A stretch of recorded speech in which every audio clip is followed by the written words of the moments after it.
नमस्कार। एकता शान्ति र संस्कारको संवाहक कालिका एसडीमा तपाईलाई स्वागत छ। म तिलक पौडेल। कालिका समाचार सुरु गरौं प्रमुख समाचारका शीर्षकहरूबाट। कालिका समाचारको साथमा Vijay steel, want to roll, Vijay cement, तपाईको सपनाको मजबुत निर्माण। यस यामाहा।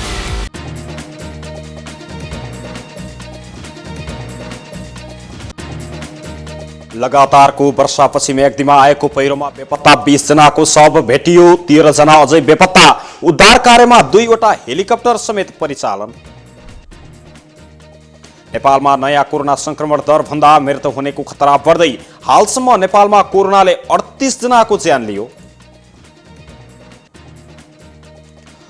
कोरोना फैलिने डरले क्यालिफोर्नियामा 8000 कैदीबन्दीलाई रिहाई। 1,13,000 व्यक्ति अझै पनि कारागारमा सजायमै। टोटनहम छाड्नु अघि क्लबलाई ट्रफी जिताउने प्रशिक्षक मौरिहनको दाबी।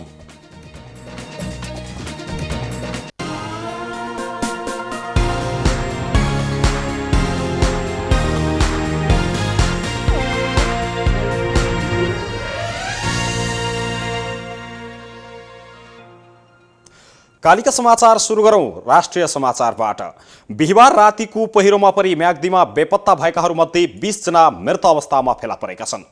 नेपाली सेना र पूर्व एयरको हेलिकप्टर मार्फत घटनास्थलमा पुगेको नेपाली सेना तथा नेपाल प्रहरीको संयुक्त टोलीले शनिबार बिहानबाट उद्धार कार्य सुरु गरेपछि थप 17 जनाको शव भेटिएको हो भने शुक्रबार साँझसम्म 3 जनाको शव फेला परेको थियो। प्रमुख जिल्ला अधिकारी ज्ञाननाथ ढकालले अहिलेसम्म 20 जनाको शव फेला परेको र 13 जना अझै पनि बेपत्ता रहेको जानकारी दिनुभएको छ। शनिबार मौसममा थप सुधार आएकाले 2वटा हेलिकप्टर सहजै घटनास्थलमा जान सक्दा उद्धार कार्यलाई तीव्र रूपमा अगाडि बढाउन सहज पुगेको बताइएको छ। तर मृतकहरू भने कुन कुन स्थानीय तहका हुन् भनेर यकिन भने अझै गर्न नसकिएको उहाँको भनाइ छ। जिल्ला प्रहरी कार्यालय म्याग्दीका प्रमुख प्रहरी नायब परीक्षक किरण जंग कुँवरका अनुसार म्याग्दी सदरमुकाम बेनीबाट उद्धारका लागि नेपाली सेना र नेपाल प्रहरीको टोली स्थल मार्ग हुँदै घटनास्थलमा पुगेको छ भने सशस्त्र प्रहरीको टोली बाटोमै रहेको छ। हेलिकप्टरबाट ठूलो संख्यामा सुरक्षाकर्मी जान नसकेका कारण स्थल मार्ग हुँदै गइरहेको टोली पुगेपछि उद्धार कार्य अझै तीव्र गतिमा अगाडि बढ्ने उहाँले बताउनु भएको छ। अविरल वर्षासँगै आएको पहिरोले जिल्लाको धौलागिरी गाउँपालिका 6 मराङ, 7 ताकम र मालिका गाउँपालिका 7 बेमका 33 जनालाई बेपत्ता बनाएको थियो। बिहिबार रातिको पहिरोले ठाउँ ठाउँका सडकहरू भत्किएका कारण नेपाल प्रहरी, सशस्त्र प्रहरी, नेपाली सेनाको टोली पहिरो स्थलमा जान निकै समस्या भएको थियो। स्थल मार्गबाट उद्धार असम्भव भएपछि नेपाली सेना र सडक पहिरोले अवरुद्ध बनाएपछि खराब मौसमका कारण घाइतेको शुक्रबार उद्धार हुन सकेको थिएन। काठमाडौँका 2 सहित नेपालमा कोरोना संक्रमणबाट थप 3 जनाको मृत्यु भएको छ। स्वास्थ्य तथा जनसङ्ख्या मन्त्रालयका अनुसार काठमाडौँ ठेगाना भएका 2 जना र सिन्धुपाल्चोकका 1 पुरुषको गरी 3 जनाको आज मृत्यु भएको छ। मन्त्रालयका प्रवक्ता डाक्टर जागेश्वर गौतमका अनुसार काठमाडौँ महानगरपालिका 10 शङ्खमूलका 60 वर्षका पुरुषको गत असार 26 गते मृत्यु भएको थियो। फोक्सोमा पानी जमेको र मृगौला रोगका कारण असार 16 गते पाटन अस्पताल भर्ना भएका ती पुरुषमा 17 गते स्वाब सङ्कलन गरी परीक्षण गर्दा पोजिटिभ देखिएको थियो। यस्तै काठमाडौँकै गोकर्णेश्वर नगरपालिका 4 का 54 वर्षका पुरुषको पनि काठमाडौँ मेडिकल कलेजमा उपचारको क्रममा मृत्यु भएको उहाँले बताउनु भएको छ। मृगौलाका बिरामी ती पुरुषको 25 गते निधन भएको थियो। असार 19 गते ती पुरुष अस्पताल भर्ना भएका थिए। 21 गते स्वाबको नमुना सङ्कलन गरी परीक्षण गर्दा कोरोना संक्रमण पुष्टि भएको थियो। यस्तै सिन्धुपाल्चोक 5 पोखरी 6 का 45 वर्षीय पुरुषको पनि गत 25 गते नै निधन भएको थियो। असार 18 गते क्षयरोगको उपचारका लागि पाटन अस्पतालमा भर्ना भएका उनीमा 22 गते कोरोना संक्रमण पुष्टि भएको थियो। यो सँगै नेपालमा कोरोना संक्रमणबाट मृत्यु हुनेको संख्या 38 जना पुगेको छ। यस्तै आज अर्थात् शनिबार 70 जना थप नयाँ कोरोना संक्रमितहरू थपिएका छन्। आजसम्म कुल संक्रमितको संख्या 16,719 जना पुगेको छ। विभिन्न अस्पतालका आइसोलेसनहरूमा 8,239 जना संक्रमितहरू उपचाररत रहेका छन्। यस्तै शनिबार अर्थात् आज 431 जना थप गरी आजसम्म 8442 जना उपचारपछि घर समेत फर्किएका छन्। सरकार पछिल्लो केही दिन यता कोरोनाको PCR परीक्षण घटाउँदै गएको बताएको छ। हरेक दिन 4500 को औसतमा परीक्षण गरिरहेको सरकारले शनिबार 3648 जनाको मात्रै PCR विधिबाट कोरोना परीक्षण गरेको छ। आजसम्म PCR विधिबाट 2,79,579 जनाको PCR परीक्षण भएको छ। अहिले देशभरिका क्वारेन्टिनमा 24,097 जना उपचाररत रहेको पनि बताइएको छ। बाढी पहिरो पीडितहरूलाई तत्काल उद्धार गरी सार्वजनिक भवन र विद्यालयहरूमा राख्न सकिने विषयमा छलफल भएको छ। राष्ट्रिय विपद जोखिम न्यूनीकरण तथा व्यवस्थापन प्राधिकरणले सरकारवालाहरूसँग गरेको छलफलमा तत्काल उद्धार गरी सामुदायिक विद्यालयमा राख्न सकिने विषयमा छलफल गरेको छ। कोरोना भाइरस संक्रमणको जोखिमसँगै मनसुन सुरु भएपछि देशका विभिन्न ठाउँमा बाढी पहिरोले क्षति पुर्याएपछि प्राधिकरणले उद्धार र राहतका विषयमा सरकारवालाहरूसँग गरेको छलफलमा यस्तो बताएको हो। प्रधानमन्त्री निवास बालुवाटारमा भएको छलफलमा बाढी पहिरोका घटनाहरू बढिरहेको अवस्थामा तत्काल उद्धार राहत र पुनर्स्थापनाका विषयमा प्राधिकरणले सरकारवालाहरूसँग पनि थप छलफल भएको प्राधिकरणका कार्यकारी प्रमुख अनिल पोखरेलले बताउनु भएको छ। प्राकृतिक विपदबाट पीडितहरूलाई तत्काल उद्धार गरी विद्यालय भवन वा सार्वजनिक भवनहरूमा पुनर्स्थापना गर्ने विषयमा छलफल भएको उहाँले जानकारी दिनुभएको छ। छलफलका क्रममा प्रधानमन्त्री केपी शर्मा ओली, विपक्षी दलका नेता शेरबहादुर देउवा लगायतका विभिन्न मन्त्रालयका मन्त्रीहरू तथा सुरक्षा निकायका प्रमुखहरूको पनि सहभागिता रहेको थियो। गृह मन्त्रालय अन्तर्गतको राष्ट्रिय आपतकालीन कार्य सञ्चालन केन्द्रको तथ्याङ्क अनुसार शुक्रबार बाढी र पहिरोबाट 8 जिल्ला प्रभावित भएका थिए। बाढी र पहिरोमा परि 23 जनाको ज्यान गइसकेको थियो भने 36 जना बेपत्ता भएका थिए। घटनाबाट 26 जना घाइते समेत भएका थिए। प्रधानमन्त्री केपी शर्मा ओलीले बाढी पहिरोको समस्या अझै 2 महिनासम्म रहन सक्ने भएकाले पूर्व तयारी गर्न निर्देशन दिनुभएको छ। उहाँले आज बसेको विपद व्यवस्थापन समितिको बैठकको क्रममा राहत तथा उद्धार सामग्रीहरू जिल्ला र स्थानीय तहसम्म लगेर राख्न पनि भन्नुभएको छ। यो झरी सकिए पनि 2 महिनासम्म बाढी र पहिरोले आक्रान्त पारिरहन्छ। यसका लागि जिल्ला र स्थानीय तहमा राहत तथा उद्धारका सामग्रीहरू लगेर राख्न तथा यथाशक्य छिटो पुर्याउन समेत निर्देशन दिन्छु उहाँले भन्नुभएको छ। यसैबीच नेपाल कम्युनिस्ट पार्टी नेकपाका अध्यक्ष पुष्पकमल दाहाल प्रचण्डले नारायणी नदीको कटान रोक्नका लागि आवश्यक काम भइरहेकोले डर मान्नुपर्ने अवस्था नरहेको बताउनु भएको छ। भरतपुर महानगरपालिका वडा नम्बर 27 र 28 को सीमा क्षेत्र न्युरे चोकमा नारायणीले कटान गरेको क्षेत्रको आज निरीक्षण गर्नुहुँदै उहाँले तत्कालका लागि अस्थायी समाधानको काम नेपाली सेना, सशस्त्र प्रहरी, नेपाल प्रहरी र स्थानीयवासीले गरिरहेको पनि बताउनु भएको छ। सो क्षेत्रमा प्रतिनिधि सभाबाट निर्वाचित हुनुभएका सांसद समेत रहनुभएका प्रचण्डले प्रधानमन्त्रीसँगको आजको संवादलाई छाडेर आफू निरीक्षणमा आएको बताउनु भएको थियो। पार्टीका अध्यक्ष एवं प्रधानमन्त्रीसँग परामर्श गरेर आफू निरीक्षणमा आएको अध्यक्ष दाहालले जानकारी गराउनु भएको हो। दाहालले आफू निर्वाचित भएदेखि नै राप्ती र नारायणीमा तटबन्धन सहितको चक्रपथ अगाडि बढाएको पनि बताउनु भएको छ।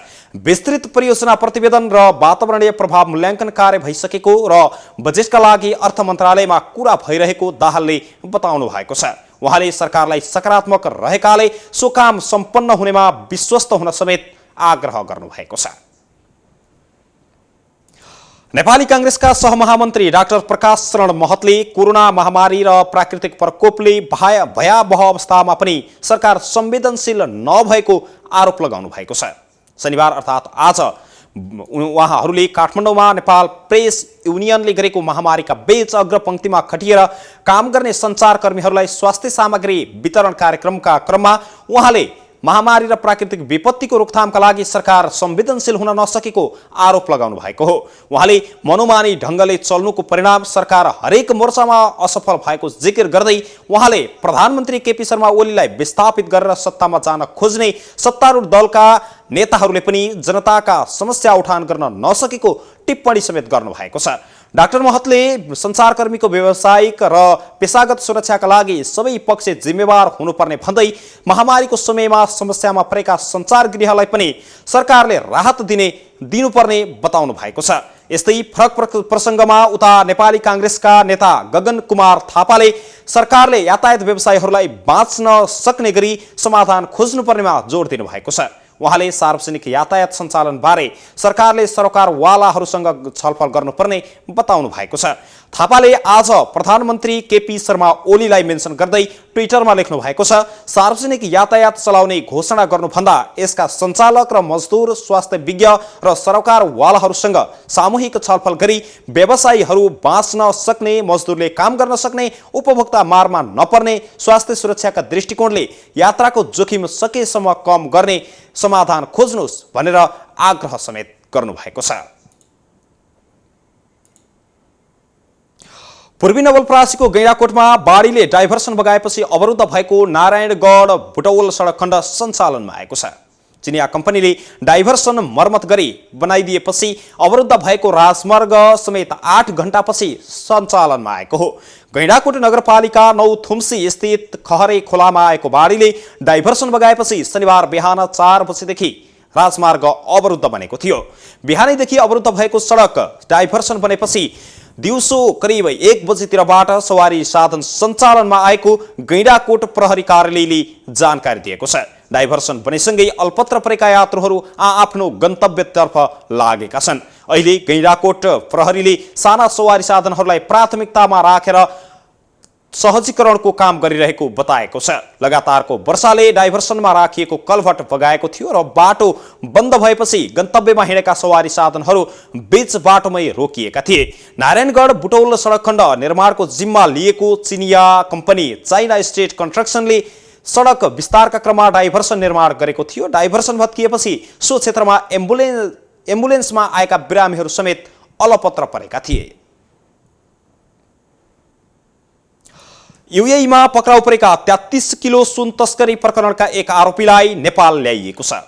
इन्टरपोलमा रेड कर्नर नोटिस जारी भएपछि युएईमा समातिएका हरिशरण खड्कालाई आवश्यक कानुनी प्रक्रिया पूरा गरी आज काठमाडौँ ल्याइएको बताइएको छ। त्रिभुवन अन्तर्राष्ट्रिय विमानस्थलका वरिष्ठ प्रहरी उपरीक्षक राम कृपाल शाहका अनुसार उनलाई काठमाडौँ उत्रिएपछि गौशाला प्रहरीको जिम्मा समेत लगाइएको छ। उनी 2075 साल माघमा युएईमा समातिएका थिए। खड्गासहित प्रकरणमा संलग्न 12 जना विरुद्ध अन्तर्राष्ट्रिय प्रहरी संगठन इन्टरपोलमा समेत रेड नोटिस जारी भएको थियो। एकता, शान्ति र संस्कारको संवाहक कालिका एचडीमा प्रसारित कालिका समाचारमा पालो भएको छ विज्ञापनको। तर त्यसभन्दा अगाडि प्रमुख समाचारका शीर्षकहरू एकपटक। कालिका समाचारको साथमा Vijay steel, want to roll, Vijay cement, तपाईको सपनाको मजबुत निर्माण। यस यामाहा।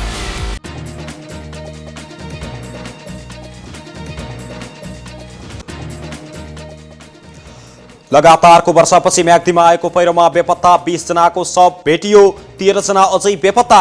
उद्धार कार्यमा 2वटा हेलिकप्टर समेत परिचालन। नेपालमा नयाँ कोरोना संक्रमण भन्दा मृत्यु हुनेको खतरा बढ्दै, हालसम्म नेपालमा कोरोनाले 38 जनाको ज्यान लियो। कोरोना संक्रमण फैलिने डरले क्यालिफोर्नियामा 8000 कैदीलाई रिहाई गरिने, 1,13,000 कैदीबन्दी अझै पनि कारागारको सजायमै। र टोटनहम छड्नु अघि क्लबलाई ट्रफी जिताउने प्रशिक्षक मौरिन्होको दाबी। विज्ञापनपछि कालिका समाचारमा पुनः स्वागत छ। अब स्थानीय समाचार। अविरल वर्षासँगै आएको र चितवन जिल्लामा बाढी र पहिरोका कारणले पुर्याएको क्षतिप्रति राष्ट्रिय प्रजातन्त्र पार्टी जिल्ला कार्य समिति चितवनले दुःख व्यक्त गरेको छ। नारायणी, राप्ती, रिउ, कैर लगायतका नदीहरूमा आएको बाढी तथा पहाडी क्षेत्रमा पुर्याएको क्षतिमा र भएको पहिरोमा परि जनधनको क्षति भएको भन्दै र सो घटनाप्रति आज शनिबारका दिन विज्ञप्ति जारी गरी दुःख व्यक्त गरेको हो। वर्षायाममा र वर्षायामको सुरुवातसँगै बाढी पहिरो लगायतका प्राकृतिक विपदका कारण ठूलो संख्यामा नागरिकहरू प्रभावित हुन सक्ने भन्दै राप्रपा चितवनले विपद जोखिमबाट बच्न सबैले आफ्नो तहबाट सतर्कता अपनाउन र जोखिम न्यूनीकरणका लागि व्यवस्था मिलाउन समेत प्रदेश सरकार तथा स्थानीय तह र स्थानीय प्रशासन, सुरक्षा निकाय एवं सरोकारवाला निकायलाई समेत आग्रह गरेको छ। साथै हाल पहिरोले गर्दा वर्षाका कारण चितवन जिल्ला लगायतका छिमेकी जिल्लाहरूमा रहेका खोलाहरूको जलस्तर समेत बढेकाले सचेत रहनलाई पनि आग्रह गरिएको छ। नेपाल प्रेस युनियन केन्द्रीय सदस्य जयसिंह केसीले चितवन शाखालाई स्वास्थ्य सुरक्षाका सामग्रीहरू सहयोग गर्नुभएको छ। आज एक कार्यक्रमका बीच शाखा अध्यक्ष अनिल ढकाललाई सामग्री हस्तान्तरण गर्नुभएको हो। सेनिटाइजर, N95 मास्क, 70 थान र 15 थान प्रेस ज्याकेट सहयोग गर्नुभएको हो। केसीले गत चैत्र 14 गतेदेखि 25 जिल्लाका पत्रकारहरूलाई स्वास्थ्य सुरक्षाका सामग्रीहरू तथा क्वारेन्टिनमा बसेकाहरूलाई खाना खाजा सहयोग गरिसक्नु भएको छ। केसी कोहलपुर 8बाट प्रकाशन हुने मार्गरेखा दैनिकका प्रकाशक समेत रहनु भएको छ। उहाँले बर्दिया, धनगढी, दाङ, डडेलधुरा, प्रासी, कपिलवस्तु लगायतका ठाउँमा सहयोग गरिसकेको बताउनु भएको छ। सबै पत्रकारहरूको बिमा समयमै पारिश्रमिक पाउने वातावरण सिर्जना गर्न समेत सरकारले पहल गर्नुपर्नेमा उहाँले जोड दिनु भएको छ। उहाँले भरतपुर 8, 18 र 19 का क्वारेन्टिनमा बसेकाहरूलाई समेत खाना सहयोग गर्नु भएको छ। नेपाली कांग्रेस चितवनका सभापति जितनारायण श्रेष्ठले सो क्रममा पत्रकारलाई प्रोत्साहन गर्दै सुरक्षित तवरले पत्रकारिता गर्न प्रेरित गर्न आवश्यक रहेको बताउनु भएको छ। शाखा अध्यक्ष ढकालले केसीले उपलब्ध गराएको स्वास्थ्य सामग्री क्रियाशील पत्रकारहरूलाई वितरण गरिने प्रतिबद्धता पनि व्यक्त गर्नु भएको छ। कालिका समाचारमा अब अर्थ समाचार।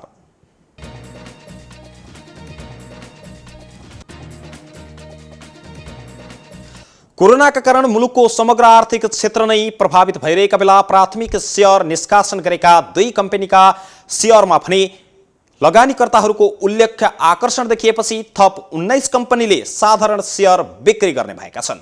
नेपाल धितोपत्र बोर्डका अनुसार कुल 5,94,91,41,220 रुपैयाँ बराबरको साधारण शेयर बिक्री गर्ने तयारी गरिएको छ। सो अनुसार 5,84,09,871 किता शेयर बिक्री गर्न लागेको हो। त्यसमा 10 जलविद्युत कम्पनीले साधारण शेयर बिक्रीका लागि बोर्ड समक्ष अनुमति मागेका छन्। यस्तै 4 बीमा कम्पनी र अन्य समूहका 3 कम्पनी, मर्चेन्ट बैंक र लघुवित्तका 1 कम्पनी समेत रहेको बताइएको छ। कालिका समाचारमा अब अन्तर्राष्ट्रिय समाचार। जेलमा भिडभाड हुँदा कोभिड-19 अर्थात् कोरोना भाइरस संक्रमण फैलिने डरमा अमेरिकाको क्यालिफोर्निया राज्यमा 8,000 कैदीबन्दीलाई जेलमुक्त गरिएको अधिकारीहरूले बताएका छन्। क्यालिफोर्निया अमेरिकाको बढी प्रभावित राज्यमध्ये एक राज्य रहेको छ। रिहा गरिने भनिएका कैदीहरूलाई आगामी अगस्तको अन्त्यसम्ममा प्रक्रिया पुर्याएर रिहा गरिनेछ। यस पहिले सो राज्यबाट 10,000 कैदीलाई यस्तै निर्णय गरी रिहा गरिसकिएको क्यालिफोर्नियाले र त्यहाँको सुधार तथा पुनर्स्थापना विभागले जानकारी दिएको छ। सरकारले यो कार्य नागरिकको स्वास्थ्य र जीवन रक्षाको तथा जीवनको सुरक्षा प्रत्याभूत गर्ने उद्देश्यले गरिएको मन्त्री राल्फ डिआजद्वारा जारी विज्ञप्तिमा उल्लेख गरिएको छ।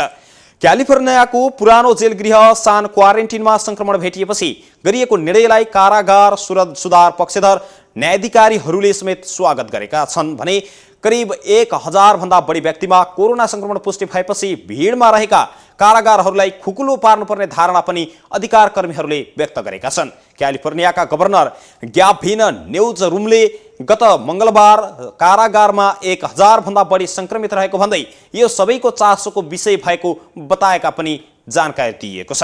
क्यालिफोर्नियाको राज्यमा अहिले संक्रमित रहेका मध्ये आधा भन्दा बढी व्यक्तिहरू जेलमा रहेका सान क्वेन्टिन कारागार प्रशासनले जानकारी गराएको छ।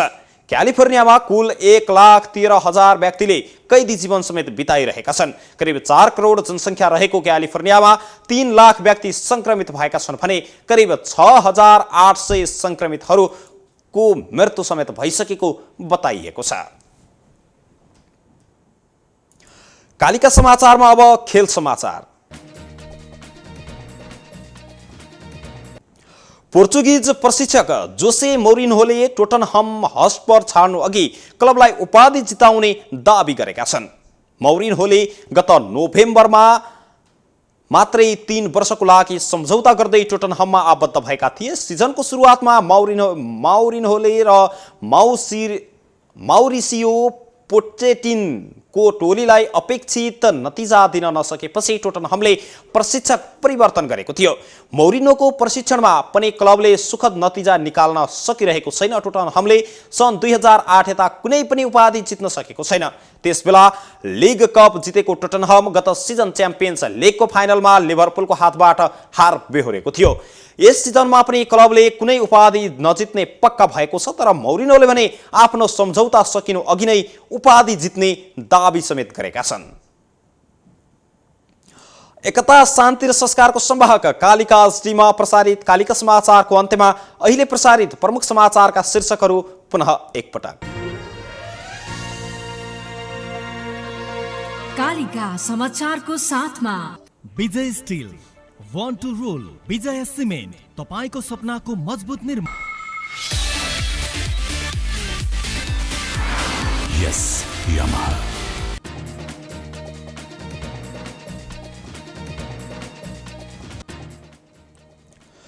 लगातारको वर्षापछि म्याग्दीमा आएको पहिरोमा बेपत्ता 20 जनाको शव भेटियो। 13 जना अझै बेपत्ता। उद्धार कार्यमा 2वटा हेलिकप्टर समेत परिचालन। नेपालमा नयाँ कोरोना संक्रमण भन्दा मृत्यु हुनेको संख्या बढ्दै हालसम्म नेपालमा कोरोनाले 38 जनाको ज्यान लियो। कोरोना संक्रमण फैलिने डरले अमेरिकाको क्यालिफोर्नियामा 8000 कैदीबन्दीलाई रिहाई गरिने। 1,13,000 व्यक्ति अझै पनि कारागार सजायमै। र टोटनहम छन्नु अघि क्लबलाई ट्रफी जिताउने प्रशिक्षक मौरिन्होको दाबी।